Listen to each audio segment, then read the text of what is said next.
Now moving on to Galileo's observation, there was a scientist named Galileo Galilei who has given a conclusion based on this experiment which was done by him. He has taken two inclined planes and these two planes were frictionless. Although practically it is not possible in an ideal case that the plane is 100% frictionless, but let us suppose that these two planes are frictionless and he has taken a marble. Now he rolled down the marble into this inclined plane. When this marble will come down, its velocity will increase.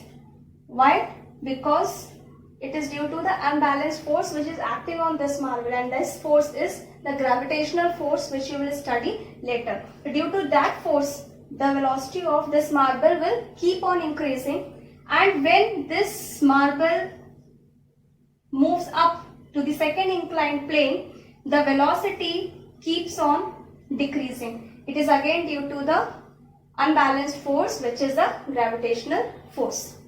And it was observed that this ball reaches to the same height in the second inclined plane. Now what he has done, the first inclined plane was making theta 1 angle with the plane. Now he has decreased the angle and let us suppose this angle as theta 2. Again he rolled down the marble and he observed that this marble reaches to the same height, but now the distance covered was more. Okay, this also you will study in the next chapter, that the energy, there is no loss in energy over here, therefore the marble has covered the same height. He has repeated this decrease in the theta, decrease in the angle many times, and every time the ball tries to reach at the same height. And finally what he has done? He has decreased the angle to 0 degree. Now searching on to the height h, this marble will continue moving and it will not stop. Why? Because this marble is searching for the height h. But all these planes are what? All these planes are frictionless. That means there is no unbalanced forces that is acting on this marble. So this, hence since there is no unbalanced force, so this marble will continue moving. So this was the conclusion made by Galileo after doing this experiment, that an unbalanced force is required to initiate the motion. When we will initiate the motion, we will require some unbalanced force, but no unbalanced force is needed to keep an object moving with a constant velocity. Since this plane was frictionless, this whole condition is for the frictionless plane. Okay, if there is some friction in this plane, what will happen? This marble will stop after some time due to the frictional force, and the frictional force is always acted in the opposite direction. Since there is no frictional force, so this marble will keep on moving. So this was all about Galileo's observation, and afterwards Isaac Newton has given 3 laws which we will study in this chapter. Newton's first law, which is based on inertia, Newton's second law, which is based on momentum, and Newton's third law, which is based on action and reaction forces. So today basically we will discuss about inertia and types of inertia. So inertia and types of inertia. Inertia, it is the tendency of a body to remain in its state of rest or in motion in a particular direction.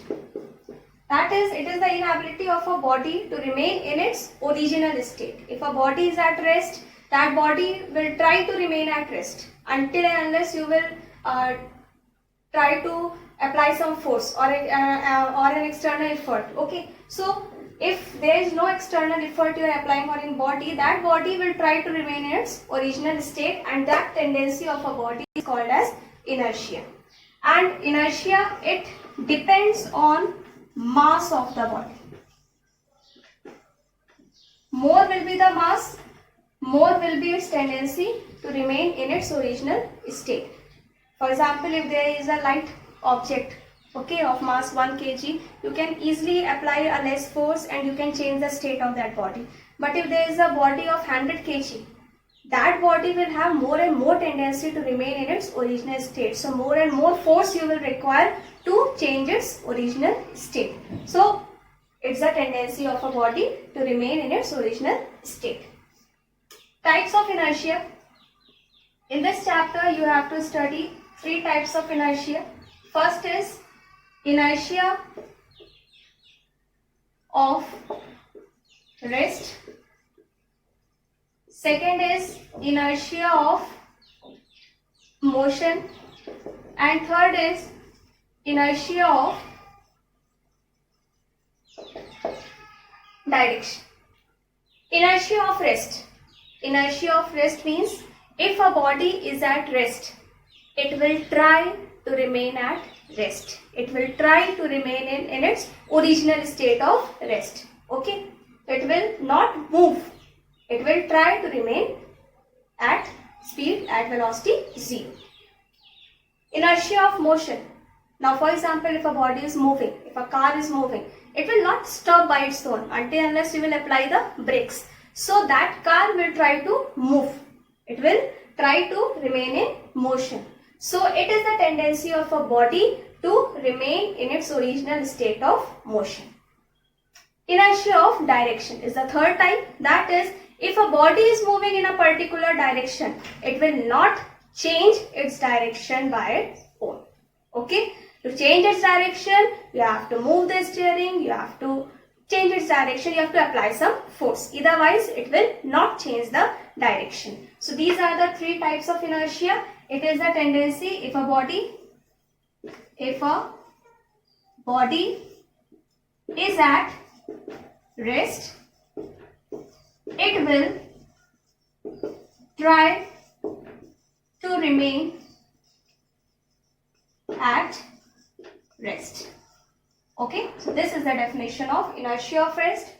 If a body is in motion, it will try to remain in motion along a straight line. This is inertia of motion. And if a body is moving in a particular direction, it will try to remain in same direction. This is inertia of direction. So now we will study about Newton's first law of motion, that is also called as inertia, law of inertia. So we will study in the next video. So for today, up till here only. Thank you.